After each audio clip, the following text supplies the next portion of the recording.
victorieux, nous sommes victorieux, rien ne peut nous dominer. Nous sommes victorieux, chante. Nous sommes victorieux, chante. Nous sommes victorieux, rien ne peut nous dominer. Nous sommes victorieux. Nous sommes victorieux. Alors si tu crois que tu es un victorieux, chante 1, 2, 3, 4. Nous sommes victorieux. Nous sommes victorieux. Nous sommes victorieux.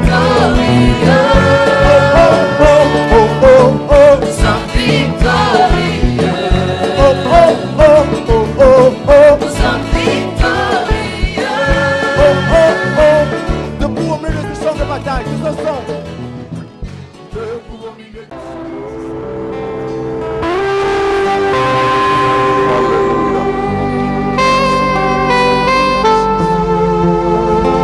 Seigneur notre Dieu, tu es le seul capable de nous combler de ta présence, de ton pouvoir et de ton autorité. Merci Seigneur. Merci pour ta présence au milieu de ton peuple ce soir. Merci d'avoir agréé nos louanges et notre adoration pendant toute cette semaine. Merci de nous avoir accordé un temps précieux de communier avec toi. Merci Seigneur. Merci de tout cœur. Nous nous recommandons à toi pendant ces instants et recommandons la fin de cette séance entre tes mains. Au nom de Jésus-Christ.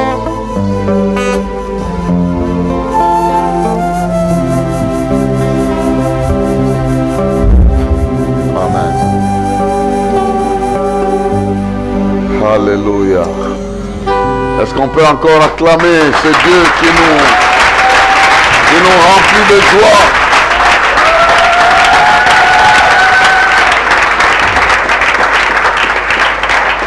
Non, je crois que tu es en train d'acclamer pour le roi des rois.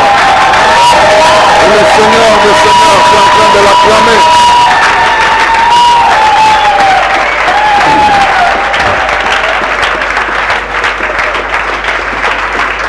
Veuillez vous asseoir, que Dieu vous bénisse. Nous rendons gloire à Dieu pour l'occasion qu'il nous accorde de nous retrouver encore une fois de plus ce soir, clôturer une série d'enseignements que nous avons commencé en parlant de l'esprit de foi dans l'adversité. Nous avons commencé par décrire les qualités de l'esprit de foi, parler des actions majeures de l'esprit de foi, parler de l'origine, de la source, de la force de la foi, qui est la parole de Dieu. Nous avons dit comment cette parole qui contient le fondement de la foi vient éclairer notre conscience, notre intelligence, vient provoquer notre vouloir et notre volonté, vient nous donner le langage de la foi et vient nous pousser dans la persévérance jusqu'à ce qu'on puisse obtenir des réponses à ce que nous attendons. Ce matin, nous avons abordé l'aspect de l'adversité. Nous avons dit que c'est une période. C'est une saison que Dieu permet dans notre vie. Nous avons parlé des 4 défis majeurs que Dieu permet dans cette saison. Et ces défis-là cachent quelque part un aspect positif que nous devons toujours déceler, découvrir et saisir. Pour terminer, nous voulons parler des 4 assurances que Dieu nous accorde dans l'adversité. Ce sont ces assurances-là qui nous pousseront toujours à croire et à comprendre, quel que soient plutôt les temps et les circonstances, il y a un Dieu qui a décidé de ne jamais nous abandonner, de nous accompagner. Quelle que soit la nature, la hauteur, la gravité de cette adversité, il y a ce Dieu qui n'a jamais cessé de se présenter en notre faveur. Nous allons donc parler rapidement de ces 4 assurances que Dieu nous communique lorsque nous traversons les temps d'adversité. Nous lisons dans Zacharie au chapitre 4. Zacharie chapitre 4. Nous lisons du premier verset au 10e. Zacharie chapitre 4, versets 1 à 10. C'est dans cette péricope que nous allons retrouver les éléments importants de ces assurances. J'avais déjà dit le premier jour qu'une péricope, c'était une portion des Écritures. Alors je rappelle ce mot-là pour que quelqu'un qui a oublié garde ça dans son dictionnaire. Interdiction formelle d'aller impressionner les gens avec, mais c'est seulement pour votre propre compréhension et pour votre information. Voilà, nous lisons Zacharie chapitre 4, versets 1 à 10. L'ange qui me parlait est revenu et il m'a réveillé, comme un homme qu'on réveille de son sommeil. Il m'a dit, que vois-tu? J'ai répondu, je regarde et je vois un chandelier tout en or surmonté d'un réservoir et portant 7 lampes avec 7 conduits pour les lampes qui sont à son sommet. Près de lui se trouvent 2 oliviers, l'un à sa droite, à la droite du réservoir et l'autre à sa gauche. Reprenant la parole, j'ai dit à l'ange qui me parlait, que signifie cela, mon Seigneur? L'ange qui me parlait m'a répondu, ne sais-tu pas ce que cela signifie? J'ai répondu, non, mon Seigneur. Alors, il a repris et m'a dit, voici la parole que Dieu adresse à Zorobabel.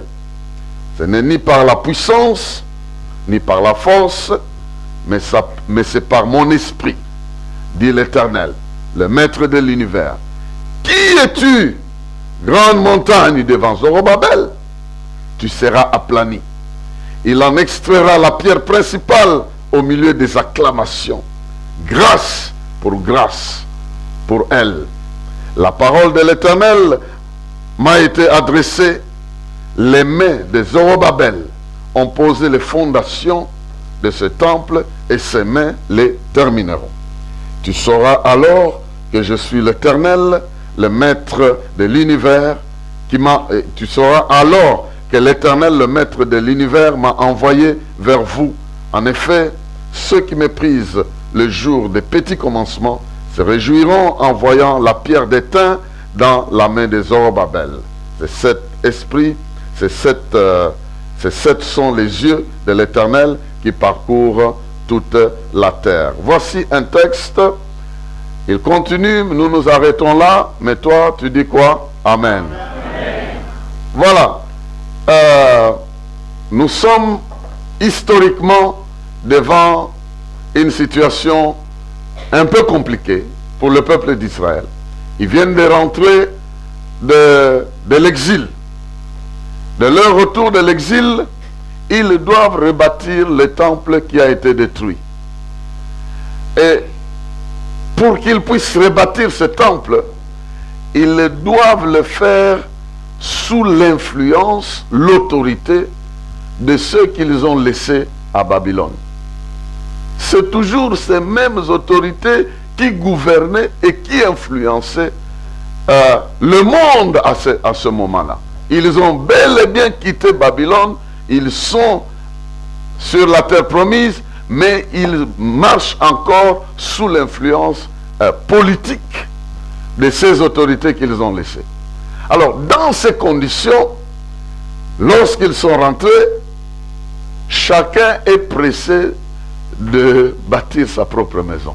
Chacun. Parce qu'ils sont rentrés dans la terre promise. Chacun s'occupe bien vite de sa propre maison. Et la maison de l'Éternel, les gens ne donnent pas priorité parce qu'ils veulent d'abord chacun se rassurer qu'ils sont chez eux. Et pendant ce temps, Zorobabel, qui est en quelque sorte le gouverneur de la ville, celui qui a l'autorité, qui représente Dieu, qui a l'autorité de bâtir le temple de Dieu, se bute devant plusieurs défis, des opposants d'un côté, les jaloux de l'autre, les ennemis du peuple d'Israël d'un autre côté. Le pouvoir de Babylone est aussi en train de s'exercer. Donc plusieurs défis se présentent devant Zorobabel. Ça peut nous arriver de n'avoir pas qu'un seul défi, de se retrouver devant plusieurs défis. Défis de santé, défis des études, défis affectifs, défis émotionnels, défis financiers, à la fois. Vous ne savez même pas par lequel vous devez commencer et vous êtes noyé par un ensemble de défis. Oh, mais si ça vient ensemble, ça disparaîtra aussi ensemble. Parce qu'il y a un Dieu qui nous donne des assurances. Et je vais aller rapidement dans ces assurances-là. Première assurance que le Seigneur nous donne. La première assurance, c'est que Dieu menace nos dangers lui-même. Il menace les dangers. Il parle à ces dangers-là. Il menace lui-même les dangers. Bien-aimés dans le Seigneur, il est même probable que vous ne soyez pas capable de tenir le coup devant ce danger qui vous guette ou cette montagne. Mais ce qui est vrai, c'est que Dieu intervient et lui-même menace la montagne. Ici, la Bible dit, ce n'est pas un homme qui pose la question, c'est Dieu qui pose la question à la montagne. Qui es-tu devant mon enfant? Qui es-tu, montagne, devant Zorobabel? La montagne ici, ce n'est pas la montagne physique dont on a parlé. C'est l'ensemble de ces autorités qui veulent empêcher Zorobabel à faire le travail qu'il doit faire. Et c'est Dieu qui s'interfère pour parler à ton adversaire, pour parler directement à celui qui te menace. Oh, je viens annoncer à quelqu'un que tu ne seras pas seul.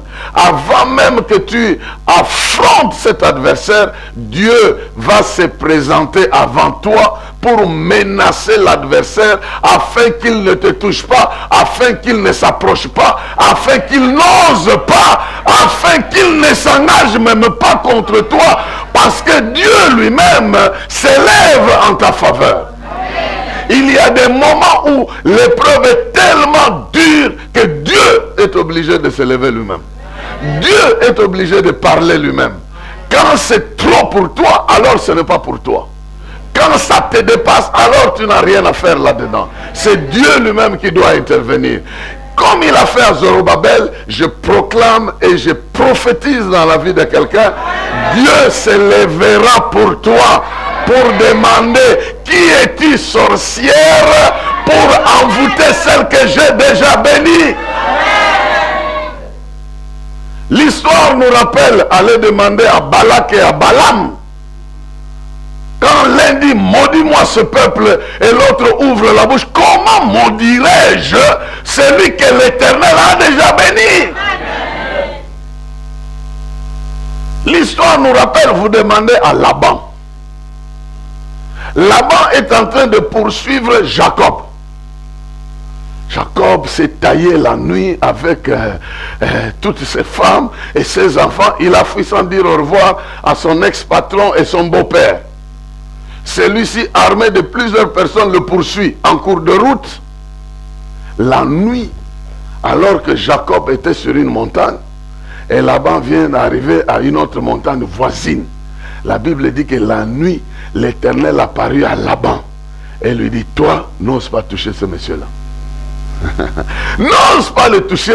Et puis Dieu est allé plus loin. N'ose pas lui parler ni en bien ni en mal. Mais il est quand même arrivé devant Jacob. Il dit, j'allais te faire du mal, mais le Dieu de tes pères m'est apparu pour m'interdire. Oh, quelle confession l'ennemi vient te faire. Si ça ne dépendait que de lui, il allait te toucher. Mais ça ne dépend pas de lui. Ça dépend de quelqu'un qui te défend. Et celui-là, il entre déjà sur le terrain, il donne les ordres. Vous n'osez pas toucher à ma fille, parce que si vous touchez à cette fille-là, vous allez avoir des problèmes. Alors choisissez. Voulez-vous des problèmes et vous voulez rester tranquille, vous la laissez tranquille. Je viens déclarer que dans la vie de quelqu'un, ça va se passer exactement comme ça.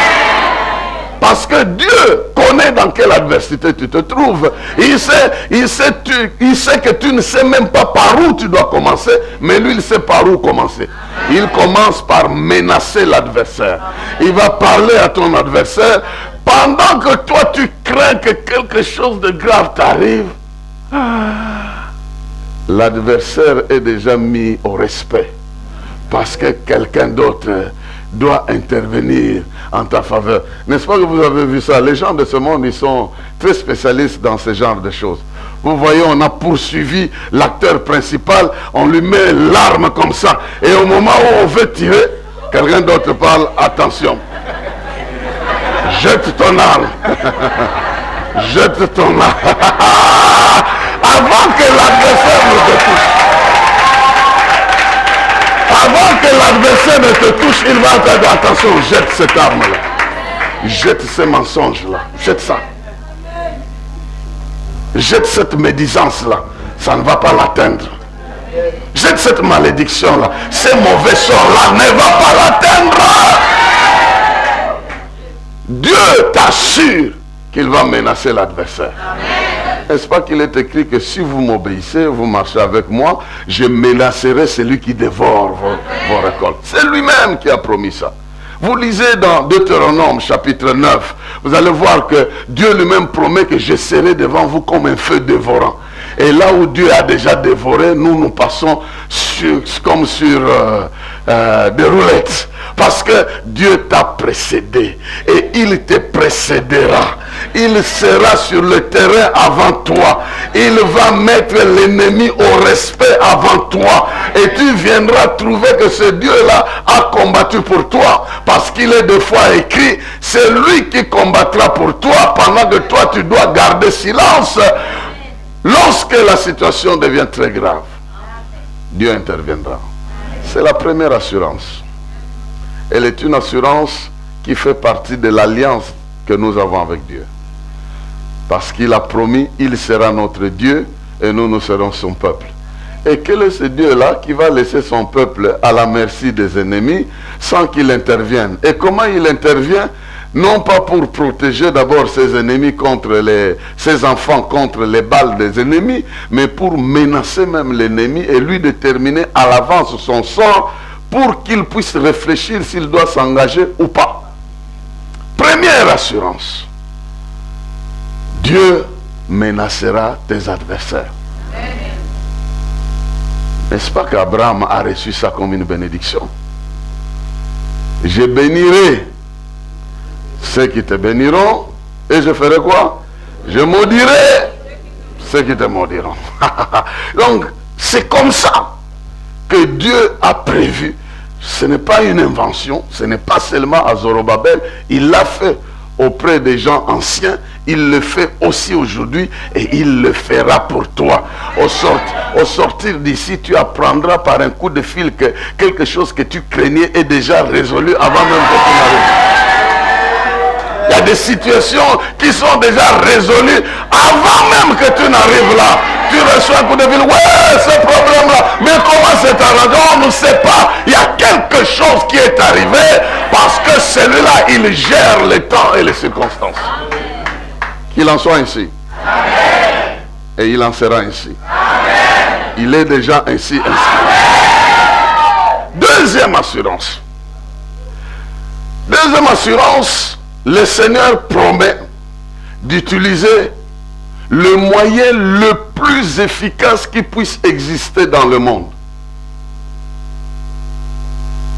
Il promet d'utiliser le moyen le plus efficace et le moyen invincible qui a fait ses preuves dans ce monde.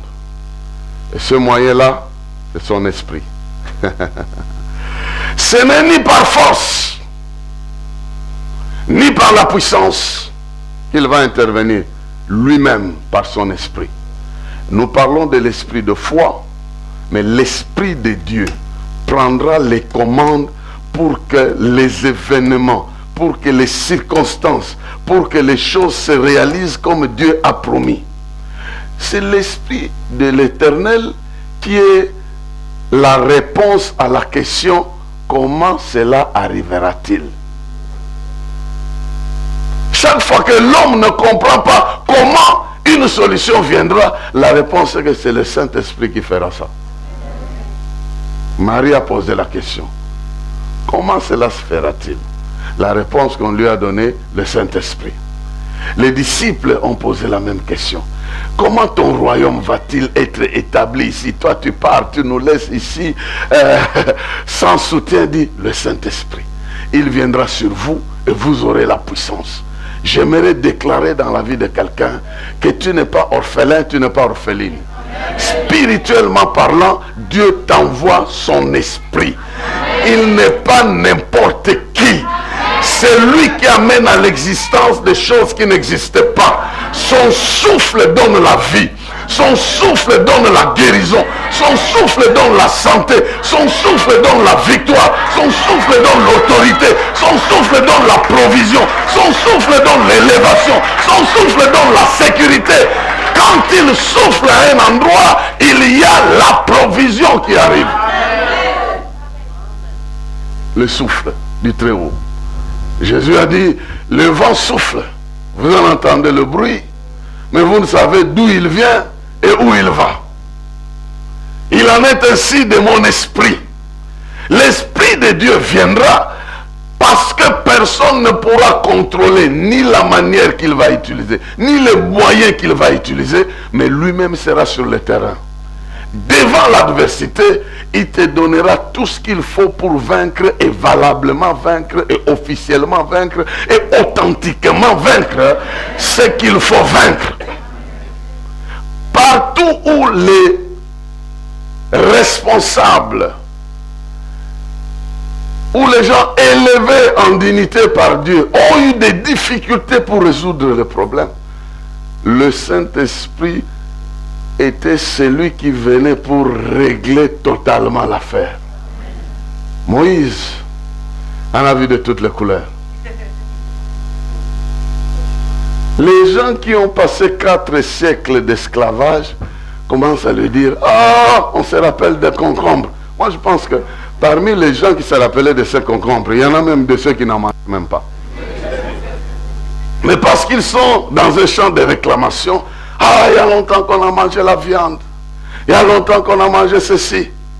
Dieu dit à Moïse, ces gens, ils cherchent la nourriture. Bon, je vais leur donner la viande. Je vais leur donner la viande pendant 1 mois. Mais Moïse, ne croit pas. Il dit quoi? J'ai ici 600 000 hommes, sans compter les femmes et les enfants. 600 000 hommes de pied, c'est-à-dire des responsables de famille. Si vous les multipliez par 5, vous trouvez la population.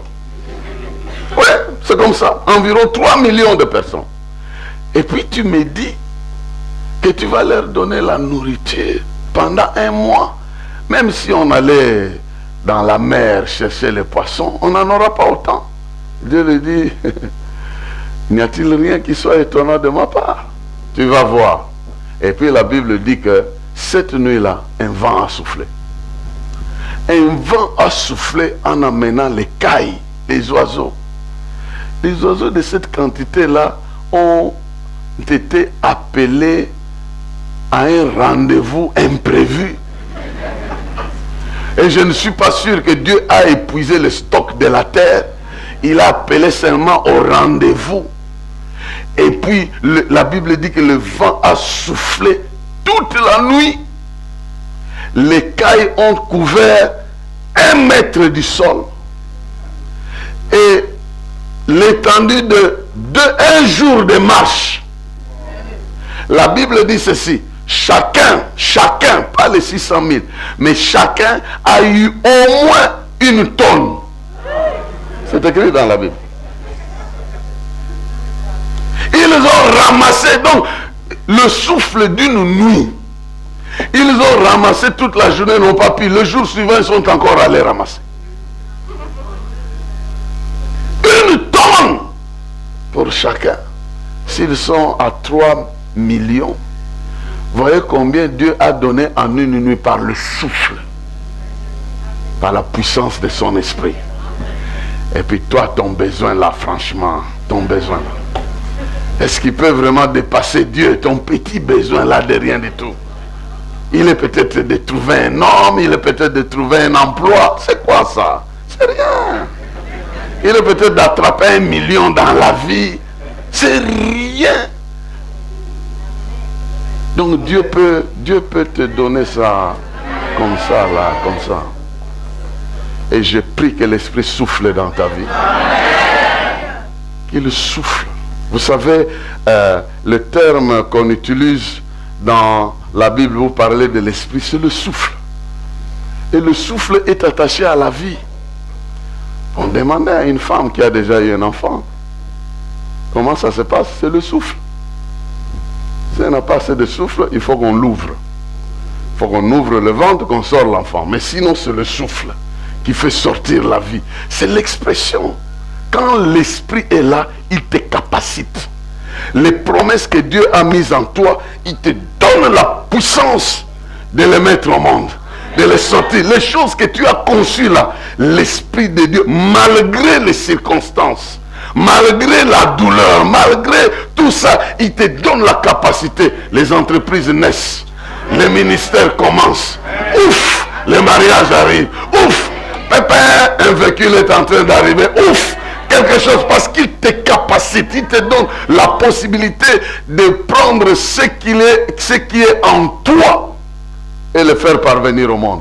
N'est-il pas écrit à celui qui peut faire au-delà de ce que nous pensons et demandons par la puissance qui agit en nous? À lui soit la gloire. La puissance de Dieu nous est donnée par l'Esprit afin que même devant l'adversité, nous puissions ressortir ce que nous croyons être la vérité.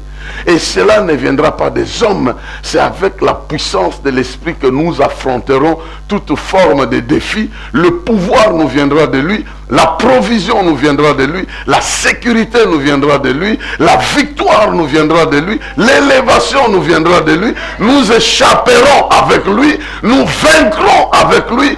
Il est celui qui amène les choses à l'existence. Il vient avec le vent, il vient avec la pluie, il vient avec le feu, il vient avec le pouvoir. Il vient qualifier les vaincus d'hier. Il les qualifie aujourd'hui. Les traîtres d'hier, comme Pierre, Simon, Pierre, traître hier, mais aujourd'hui rempli de l'esprit, il se lève devant les gens et dit non, moi je ne peux pas renier celui-là. Faites tout ce que vous voulez, mais je ne peux pas le renier. Pourquoi? Il est rempli de la force. On le jette en prison, il disparaît. Il disparaît parce que vous ne savez pas gérer celui-là qui est totalement contrôlé par l'esprit. Quelle est cette force-là diabolique qui pourra bloquer la puissance de l'esprit dans ta vie? Ça n'existe pas. Ça n'existe pas. Quelle est cette force-là maléfique jetée contre toi qui va te bloquer là où le Saint-Esprit te fait avancer? Ça n'existe pas. Et lui te donne l'assurance. Il te dit, ce n'est ni par force. Force, c'est-à-dire ici, morale, matérielle, que tu peux avoir. Ce n'est pas par ça. Parce que l'ennemi peut encore en posséder plus. Ce n'est même pas par puissance ou influence des gens puissants dans la vie. Il ne va pas les utiliser. D'abord, il va utiliser le Saint-Esprit. Et toi, tu dois savoir que là où il n'y a personne pour intervenir, c'est que le moyen que Dieu utilise est invisible. Est-ce que je parle à quelqu'un ici? Quand tu as un problème dur, tu appelles à tel numéro fermé, ce numéro-là occupé. L'autre là, on te dit non, rappelle dans quelques minutes. L'autre encore dit, c'est que l'intervention te viendra de lui-même.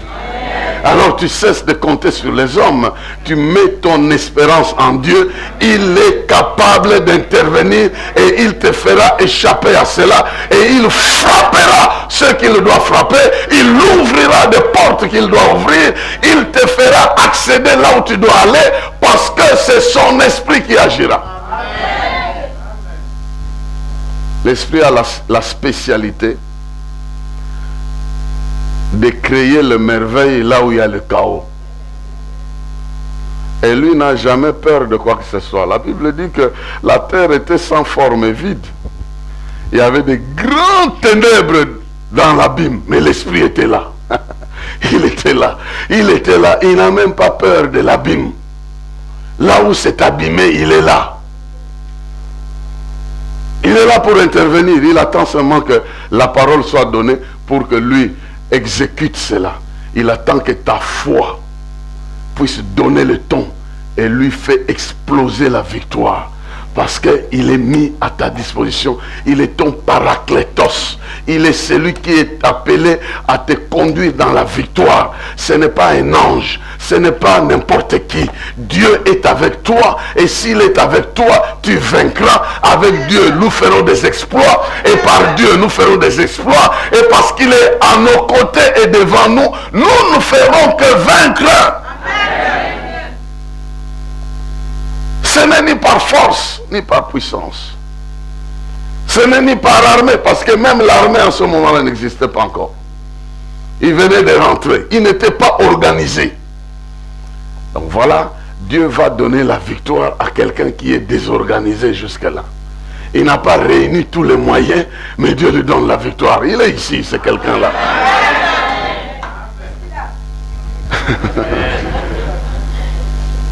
Les gens pensent qu'il doit d'abord terminer les études pour qu'il ait l'emploi. Non, l'emploi l'a déjà sollicité avant qu'il ne termine. Là, le diplôme vient le suivre sur l'endroit où il est déjà en train de travailler. Ça se passe comme ça. Certaines personnes. Et parce que Dieu le fait, il le fait par la puissance de son esprit. Donc c'est ça la deuxième assurance. Cette assurance-là veut nous faire comprendre que nous avons avec nous quelqu'un qui ne peut jamais échouer. Nous avons avec nous quelqu'un qui a le pouvoir de tout contrôler et de tout vaincre. Donc je ne suis pas seul. Alors, peu importe les difficultés que j'ai, des fois j'ai envie de faire intervenir quelqu'un, je n'ai pas de crédit. Mais devant lui, tu ne manqueras jamais de crédit. Tu ne manqueras jamais de crédit pour l'appeler. Jamais. Ta batterie ne sera jamais déchargée. Jamais. Parce que Romains 8, verset 26, nous dit que même là où nous ne savons pas prier, nous sommes lobates. Lui-même par des soupirs, hein, pas de mots. Le souffle seulement. Ce souffle-là, ça va jusqu'au ciel. C'est entendu. Ça veut simplement dire au secours. C'est plus qu'un SOS, le signe de détresse d'un avion. C'est plus que ça. Pourquoi? Parce que c'est lui qui est en toi. La Bible dit que c'est lui qui connaît, il sonde l'esprit, il connaît, ils ont déjà le code. Il connaît déjà qu'est-ce qu'il veut dire. Oh, bien aimé dans le Seigneur, ne fût-ce qu'avec ces deux assurances-là, c'est déjà suffisant, non? Vous voulez que je vous ajoute les deux autres? Oui. Déjà ces deux-là, ça suffit. Troisième assurance. Troisième assurance, c'est la promesse de l'accomplissement. Ça, c'est une assurance. Dieu dit ici que les mains des Zorobabel ont commencé le travail. les mains de Zorobabel termineront le travail. Donc voilà. Toi là, tu arriveras à terminer ce que Dieu t'a demandé de commencer. C'est ce que ça veut dire. C'est l'assurance de l'accomplissement. Ce que tu as commencé, quelle que soit la manière dont tu as commencé ça, parce qu'il est avec toi, il te dit, toi, c'est toi qui jouiras de ça, c'est toi. Personne ne va travailler avec ton diplôme. Personne. Et personne ne jouira de ton mariage comme toi-même. Hein? Bon, je ne vais pas entrer dans les détails là-bas, mais dis bien Amen. Amen. Très bien. Important. Il ne faut pas que toi, tu es ici, tu te débats, tu travailles, et puis quelqu'un d'autre chipe cet argent-là à côté en train de tricher ça. Ça n'existe pas. Quelqu'un va te garantir la réussite. Ce que tu as commencé, tu termineras. Cela veut dire que même la mort respectera le programme. Même les maladies respecteront le programme. Pas question de t'embêter en cours de route parce que tu as une grande mission. Tu dois accomplir ces choses avant de quitter cette terre. Tu ne quitteras pas la terre parce que Dieu est fatigué de toi. Tu ne quitteras pas ce monde parce que Dieu est incapable de résoudre ton problème. Tu finiras le travail et tu seras en mesure de dire, maintenant Seigneur, prends-moi.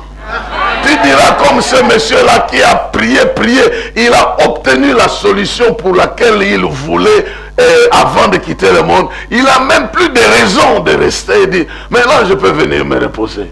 Il n'est pas question d'aller précipitamment pour aller faire quoi? D'abord là c'est l'éternité qui vous attend. Alors pourquoi vous êtes pressé d'aller là-bas?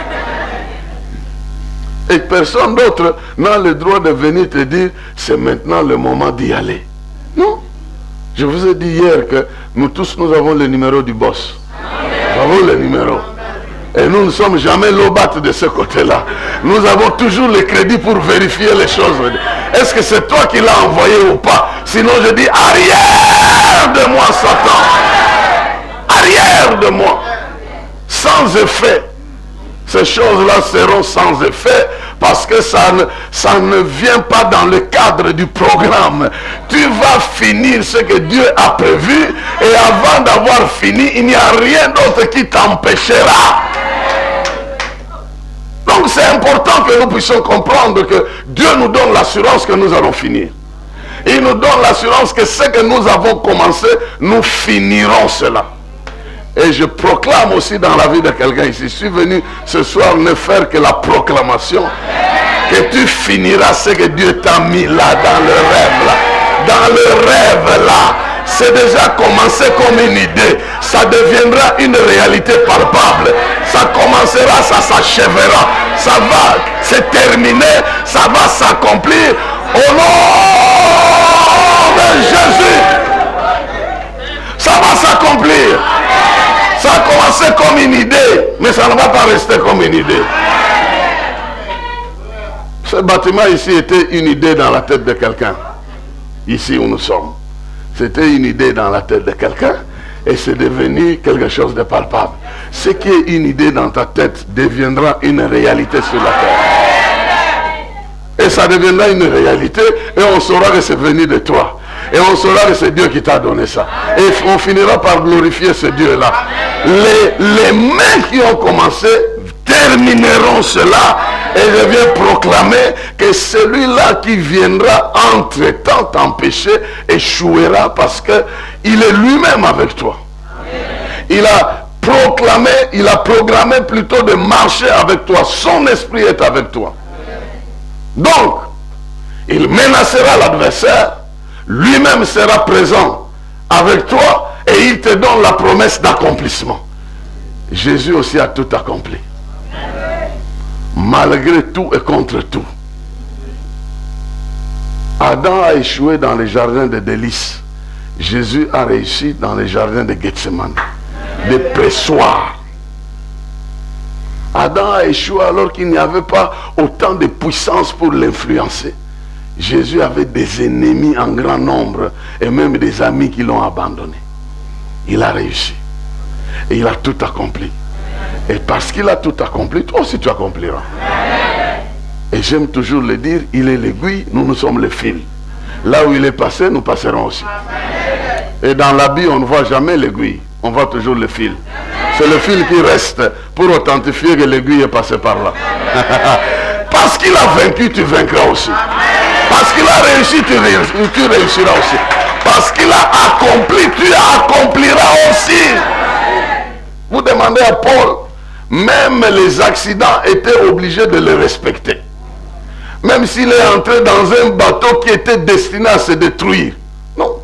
Tu ne seras jamais dans un mauvais endroit au mauvais moment pour que par accident tu n'arrives pas. Ça ne sera pas comme ça. Et ça sera autrement parce que Dieu t'a destiné à accomplir ce que tu dois accomplir. Donc cette promesse est une grande assurance. Et tu dois marcher avec ça et raisonner par rapport à ça. Oui, Zacharie ici a été réveillé. Il était conscient que quelque chose de bien va arriver. Et il commençait à raisonner pour poser des questions intelligentes, pour savoir qu'est-ce qui va se passer. Et Dieu lui explique. Et à toi aujourd'hui, tu reçois la promesse d'accomplir ta mission. Cette mission-là sera accomplie parce que Dieu sera avec toi, parce qu'il a décidé que ça doit être ainsi, parce qu'il a décidé que toi qui as commencé ça, tu dois toi-même finir ça. Dernière assurance. La dernière assurance, elle est toujours dans ce texte ici. C'est l'assurance de la grâce. C'est l'assurance de la grâce multipliée. C'est une chaîne de grâce. Il est écrit ici, ces mains vont poser la fondation par la grâce. Et la Bible dit grâce après grâce. C'est une promesse très solennelle, si vous voulez. Qu'est-ce que ça veut dire? De la même manière que les malheurs s'enchaînent dans la vie de quelqu'un, de la même manière Dieu promet les grâces qui se suivent. Amen. Donc une grâce appelle une autre. La grâce de naître appelle la grâce de grandir. La grâce de grandir appelle la grâce d'étudier. La grâce d'étudier appelle la grâce de diplôme. La grâce de diplôme appelle la grâce de mariage. La grâce de mariage appelle le travail. La grâce de travail appelle les enfants. La grâce des enfants appelle la bénédiction matérielle. La grâce de la bénédiction appelle un ministère. La grâce de ministère appelle autre chose. Donc, c'est comme ça. Oh, comment vous me regardez comme ça? Nous avons grandi dans un environnement où des fois on a peur de réussir. On est tellement mal habitué, on n'a pas devant nous des exemples de gens qui ont réussi. On veut se référer à quelqu'un, on ne trouve pas. Et on se dit, ah, ça finira toujours comme ça. Et ce qu'on trouve, c'est des occultistes. Ah, comment ils ont réussi. Ah, comment les enfants ont évolué. Donc nous là, c'est... Je viens dire à quelqu'un, tu peux être numéro 1. Amen. La grâce de Dieu. La grâce de Dieu peut faire 3 choses dans ta vie. La première chose, la grâce de Dieu peut t'inscrire sur la liste des meilleurs de ton époque. Amen. Non, je n'invente rien. Ça se trouve dans la Bible. 1 Corinthiens chapitre 15. À partir du verset 8 jusqu'au suivant là-bas, c'est l'apôtre Paul qui dit, je suis ce que je suis par la grâce de Dieu.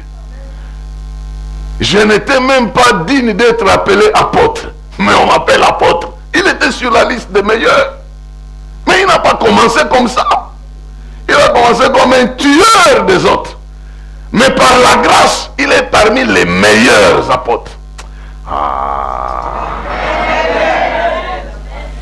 La grâce de Dieu te fera un meilleur médecin, un meilleur économe, un meilleur chrétien, un meilleur de ton époque. Je proclame cette excellence dans le nom de Jésus-Christ. Tu seras le meilleur de la liste.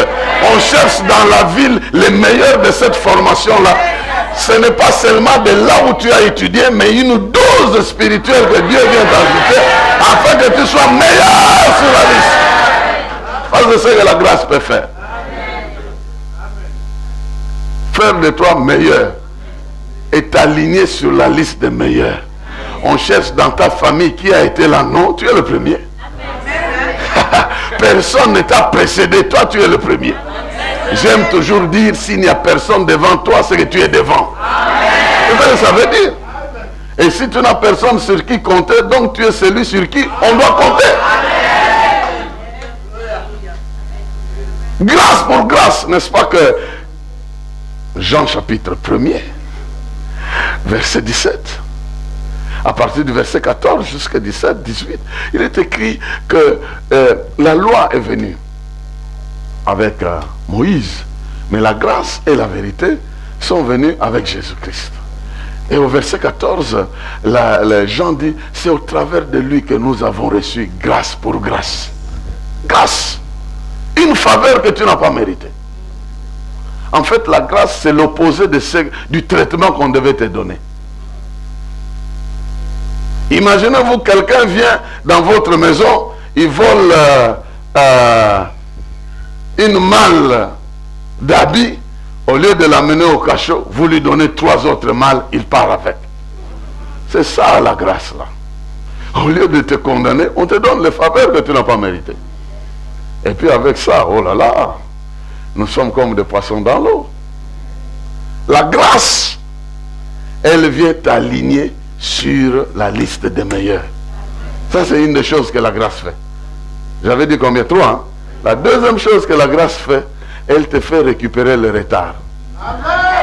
Oh. Elle te fait récupérer le retard dans la vie.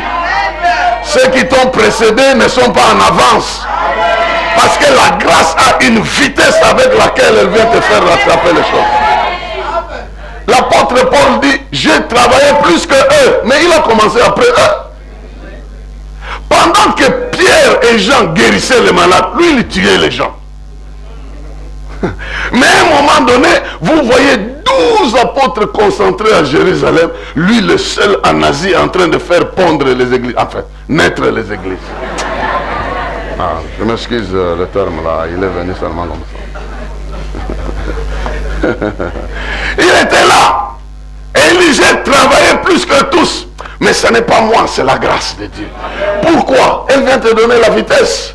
Tes amis qui ont triché, qui sont allés avant, ils ne sont pas en avance. C'est moi qui te dis, il y aura une vitesse de rattrapage. Une vitesse de rattrapage. C'est de ça que Dieu parle. Quand vous terminez la saison de l'adversité, Dieu dit, je vous dédommagerai, n'est-ce pas, les années qu'on dévorait, les sauterelles, les gélèques. Parce que vous étiez dans une saison d'adversité, de blocage, de ralentissement. Mais quand Dieu vient vous sortir de là, il vous donne la vitesse de croisière, de rattrapage. Des choses que vous n'avez pas. Vous étiez bloqué à cause de la saison. Mais dès que vous sortez, grâce sur grâce, sur grâce, sur grâce, sur grâce, sur grâce, sur grâce, sur grâce, sur grâce, sur grâce, sur grâce, sur grâce, sur grâce, sur grâce, sur grâce, sur grâce, sur grâce.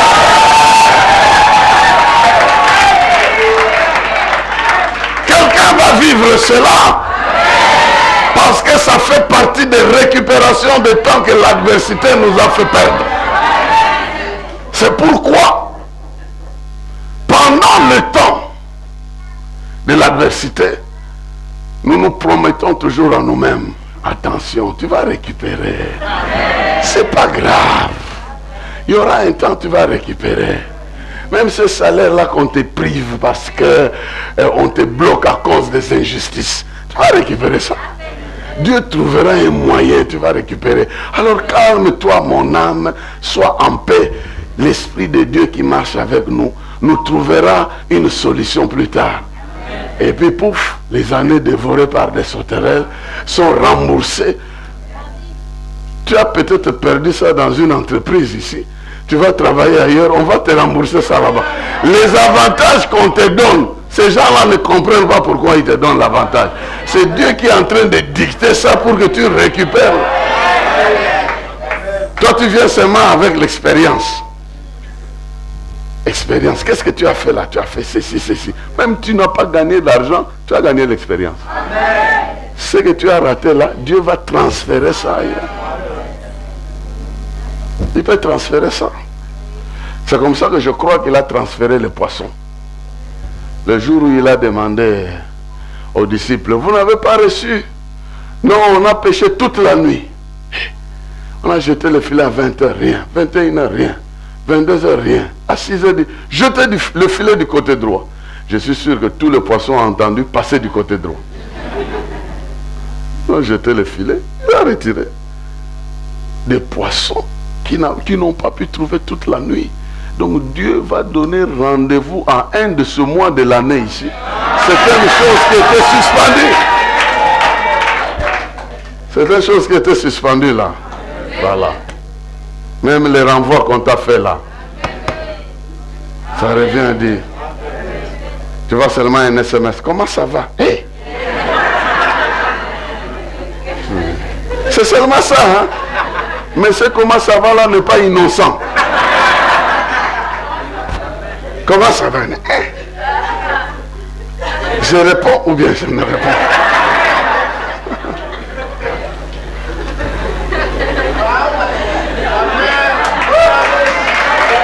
Grâce sur grâce, sur grâce, sur grâce, sur grâce, sur grâce. Je reçois le coup de fil et dit, monsieur, c'est toi un tel? Oui. C'est toi qui avais déposé le dossier. Dossier? Tu as même oublié. À tel endroit. Il y a 2 ans passés. Ah oui, oui, c'est vrai. Est-ce que tu peux te présenter? On ne te présente pas pour le test. Hein. Pour le bureau, voilà, l'endroit où tu dois être là. Et puis tu ne comprends plus rien. Mais si certaines épreuves nous étonnent et nous chiffonnent, pourquoi certains miracles ne peuvent pas nous guérir et nous rendre heureux et pour que nous puissions récupérer la situation? Grâce sur grâce. Donc la grâce vient non seulement pour te mettre sur la liste des meilleurs, mais elle vient pour te faire rattraper la vitesse. Et quand tu as rattrapé la vitesse, la troisième chose que la grâce peut faire, c'est t'apporter une dose de distinction. C'est pour te distinguer. Pour te distinguer. C'est pas que tu vas faire, tu peux être sur la liste des grands, mais confondu. Ouais. Sur la liste des grands, mais quels grands? Les grands pour lesquels on ne voit pas clair. Il est seulement grand pour lui-même. Mais tu peux devenir grand en distinction. Parce que ta vie affecte des milliers de personnes. Jésus, avec l'industrie de 5 pains et de 2 poissons, il a nourri seulement en un jour 4000 personnes. Mais toi, ton industrie ne va pas fonctionner en un jour seulement. Il va fonctionner des années et des années. Ce qu'il a fait en un jour, toi tu peux le faire plusieurs années. Bon, je parle à quelqu'un ici. Hein. Mais c'est pour ça qu'il a dit que vous ferez des plus grandes. Vous croyez que c'est quoi? Je sais, il vous bénit. Vous êtes là. Derrière vous, il y a des familles et des familles qui sont nourries à cause de vous. Je suis en train de parler à quelqu'un ici. Rien que le temps que vous passez dans la prière là, les sorciers du quartier ont du mal à passer à cet endroit là. Et les gens de cet endroit dorment en paix, ils ne savent pas que c'est toi. Oh. Mais Dieu sait que c'est toi. Et comme tu pries comme ça, il t'accorde le pouvoir, il t'accorde la grâce, il t'accorde l'autorité.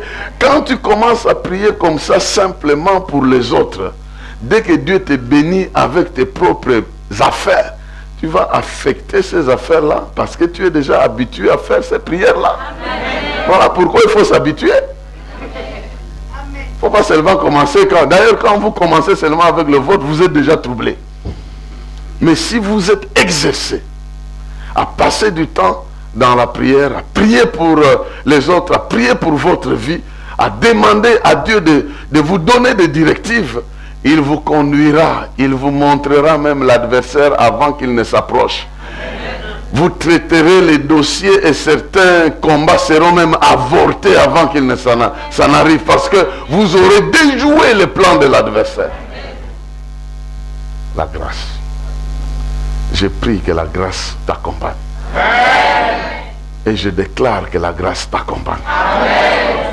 Même si tous les moyens ne sont pas réunis, la grâce remplace les moyens qui manquent. La grâce prend la place de ce qui fait défaut. La grâce comble l'aide qui devait venir, mais qui n'est pas venue. La grâce est capable d'approvisionner ta vie lorsque les provisions naturelles font défaut. Vous avez déjà entendu, j'ai ordonné aux corbeaux de vous nourrir. Ordonné aux corbeaux. J'ai ordonné à une veuve de te nourrir. Ce monsieur-là, il a été pris en charge par des agents atypiques. Hein. Le corbeau vient lui donner la nourriture. Je vous ai dit la fois passée que si on donnait à Noé et à Élie de disserter sur le corbeau, les versions seront différentes. On met Noé ici et Élie là-bas. On met le corbeau devant. Qu'est-ce que vous pensez de cet oiseau? Noé va dire, ah, cet oiseau, il est mauvais. Je l'ai envoyé pour qu'il me dise si l'eau a diminué. Il n'est jamais venu. Mais il va dire, oh vieux Noé, ton histoire là c'est à toi. Moi là j'ai une expérience différente. Voilà pourquoi vous n'allez pas vous comparer avec les gens. C'est que ce qui a fait échouer les gens ne vous fera pas non plus échouer. Vous êtes dans la même crise, mais vous n'avez pas la même source de salut.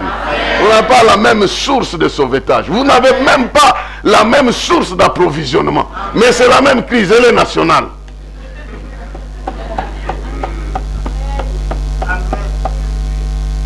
Voilà. La grâce de Dieu, elle vous suffira. C'est ce que Dieu a dit à Paul, que quand tu es faible, ma grâce te suffit. C'est dans ta faiblesse que je vais manifester ma grâce. De sorte que l'adversité viendra te combattre avec des crises de tous les moyens, mais ma grâce te fera sortir. Sans tous ces moyens que les gens utilisent. Bien-aimé, avec ces assurances-là, vous croyez que vous n'allez pas réussir? Avec ces 4 assurances-là, il y en a plusieurs, mais 4 là déjà. C'est déjà suffisant, parce que cette année ici, on s'est limité à 4. C'est déjà suffisant pour que tu croies que ton avenir n'est pas ton passé. Et que ce qui t'attend est de loin meilleur que ce que tu as déjà dépassé. Et qu'à partir de maintenant, l'adversité est informée qu'il y aura des menaces. Il y aura des menaces de la part de Dieu quand l'ennemi viendra. Et que ce Dieu-là a placé dans ta vie son esprit. Tu n'es pas orpheline, tu n'es pas orphelin. Et celui qui t'accompagne, qui est dépêché dans ta vie, c'est celui-là qui est le spécialiste de faire apparaître des choses là où il y a le chaos, lui il crée les merveilles. Et qu'en plus de cela, il te donne la promesse d'accomplissement. Et lui-même te tient la main pour accomplir, mais il te donne aussi la grâce. Parce qu'il y aura des faux pas. N'est-ce pas? Quelque part dans ta vie, il y aura des petits faux pas là. Des tentatives de reculer, des tentatives d'abandon, des petits moments de découragement. Mais la grâce de Dieu viendra te rassurer que tu as le droit de réussir parce que Dieu t'accompagne. Que Dieu vous bénisse. Amen. Que Dieu vous bénisse.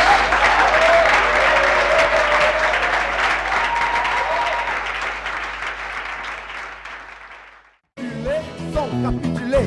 Sans reculer, sans capituler. Oh, nous sommes plus que vainqueurs. Plus que vainqueur à chaque instant. Debout au milieu de ce champ de bataille. Debout au milieu de ce champ de bataille. Rien d'autre que la Bien d'autre victoire. la victoire à l'esprit. Sans reculer, sans capituler. Sans reculer, sans capituler. Oh, nous sommes plus que vainqueurs. Plus que vainqueur à chaque instant. À chaque instant. À chaque instant.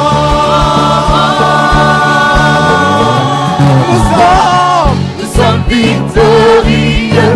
Nous sommes victorieux. Rien ne peut nous dominer. Nous sommes victorieux.